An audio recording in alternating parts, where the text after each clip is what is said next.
السلام علیکم، زه یم جمیل خان. یقینا یو طرف ته سی ان جی بنده، بل طرف ته تیل ګران دي. په دې کې د حکومت د طرفه چې کوم پیښور بس ټرمینل دی بند کړی شوی دی د ټکس د وجې، وایي ټکس نه ورکوي. دې وخت ټرانسپورټران موږ سره موجود دي. سرداره ته ووایه چې دا ټکس دی د څه شي او دا ولې دوی بند کړی شوی د حکومت څه وایي؟ حکومت جی لاول چې دا کم ټیکس مونږ نه کلیکټ کوي، حکومت ټوله صوبه کې چې ټول ټرانسپورټرانو له ریلیف ورکړی دی 7 تاریخه پورې. جرنل بس سټینډ فری دی، کوارډ بس سټینډ فری دی، ټوله صوبه کې ټولې اډې فری دی. واحد یو دا بس ټرمینل دی چې غلط طریقې سره دی لیټر کړی دی چې یاره مونږ له دا ټیکس کلیکټ کوئ. د هغې باوجود هم د ډایرکټر په وینا د هغې باوجود هم چې مونږ ټرانسپورټران پوره من خلک یو، ټیکس هم ورته د شډول مطابق چې څه مونږ ته د سرکار شډول دی کلیکټ کړی دی، خو هغه مونږ نه د شډول ټیکس اخیستو ته تیار نه دی. مونږ ته غونډهګردي وایي د شډول د ټیکس نه به 200% انکریز هم راکوئ او چې کم دا ریلیف ټرانسپورټر میلاو دی دا ریلیف پیسې به مونږ له د میاشتې چې کم تاسو ته فری شوي دي دا به هم راکوئ. مجموعي ګاډي څومره دي؟ دلته جی ګاډي 500 ګاډي دي.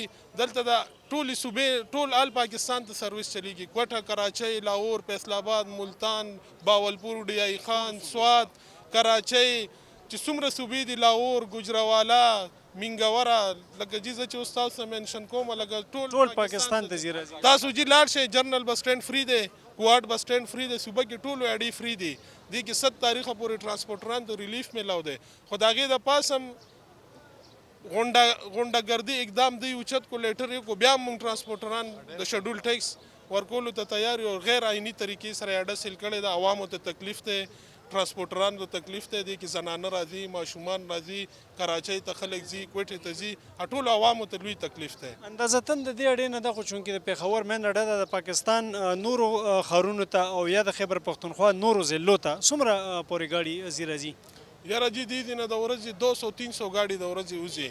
او بل زمونږ ټرانسپورټر باندې جی دا ډیزل دومره ګران شو، ټول پلازې دومره ګرانې شوې، زما د ټرانسپورټ تپوس نشته دی او تا خپل د غونډهګردۍ غم راغستی دی. ته لا اول راشه ماله دا چې کم ریلیف دې راکړی زما د دې ریلیف خو ته لږ وګوره چې د ریلیف کې ماته څومره نقصانات دغه شو. نو ټرانسپورټ سره جی سراسر په هر طریقه باندې زیاتی روان دی. دا ټایم څومره مسافرو ته مشکلات دی؟ خلک به روزانه څومره ځي اندازتاً؟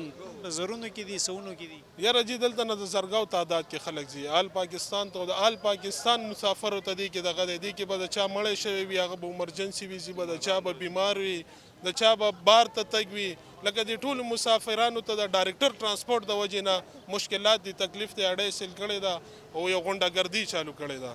دا راته اوسه پورې چې ته غټ افسر یا وزیر اعلی هم دا ولري چې زه عوامي چې رابطه یې کړې ده سره چې دومره غټه اډه بنده، خلک به بېروزګاره دي، مشکلات دي؟ یاره جی اوسه پورې موږ سره چا هم رابطه نه ده کړې. دا تاسو میډیا والا موږ مشکور یو چې تاسو راغې، زموږ دا خبره د اواز به ستاسو په ترو باندې دې خلکو ته رسیږي. دا راته ووایه سر که مثلا دا اډه بنده وساتلی شو دلته به خلک هم څومره تعداد کې به خلک بېروزګاره شي، ځوانان یا مشران دلته څومره دي؟ یاره جی دلته د سلګاو په تعداد به خلک بېروزګاره کیږي او د لکاو په تعداد به ټرانسپورټرانو ته خلکو ته جی د دې نقصان رسیږي. لکه دې نه جی چې 200 ګاډي د ورځې وځي، دا تاسو په خپل حساب وکړئ چې دا څومره لوی نقصان ټرانسپورټ ته دی او د عوامو ته مشکلات دی. مین طبعي دی جی د ټرانسپورټرانو راغستې ده. مونږ مهرباني حکومت ته مونږ دا گزارش کوو چې زمونږ دا معاشي قتل دی ختم کړي، بند کړي، غونډهګردان دې مونږ نه پاسئ. مونږ د حکومت چې څه پالیسي ده هغه مونږ منو، هغه مونږ امپلیمنټ کوو، که نه مونږ پوره من خلک یو. که دا ونه شو مثلا اډه کولاو نه شوله نو بیا به اقدام ستاسو سي؟ زمونږ اقدام جی سبا به مونږ اسمبلی چوک ته ځو به طور درنه چې کومه پورې زمونږ د ټرانسپورټ دا مسله حل نه شوه، مونږ به هلته درنې ناست یو سره د ګاډو چې دا څومره ټرانسپورټ بسونه دي سره د ګاډو به مونږ اسمبلی. یقینا د ټرانسپورټرانو همدغه وینا ده چې د حکومت ذمهداري وي چې خپلو عوامو ته سهولت ورکړي، ریلیف ورکړي. بېشکه ټکس دی مخلي، خو په یو طریقه دی علي چې کوم شیډیول دی دپاره جوړ دی او هغه کار دی نه کوي حکومت چې کوم د وجې دلته اوس یو طرف ته ټرانسپورټران په مشکل کې دي، بل طرف ته چې کوم خلک به تلله مسافر د پاکستان مختلفو علاقو ته، اوس په دې وخت کې هغوی هم دلته ولاړ دي انتظار کوي، اډه بند پرته ده. هسې هم د دوی دا وینا ده چې سی ان جي ګرانه ده، کله بند شي، ډیزل ګران دي، پټرول ګران دي. نو دغه مطالبه غوښتنه دوی د وزیر اعلی خیبر پښتونخوا نه، د ټرانسپورټ منسټر نه، د وفاقي حکومت نه او د صوبایي حکومت نه کوي چې دغه ظلم دې بند کړی شي او دوی ته ریلیف ورکړی شي. مننه مو کوم.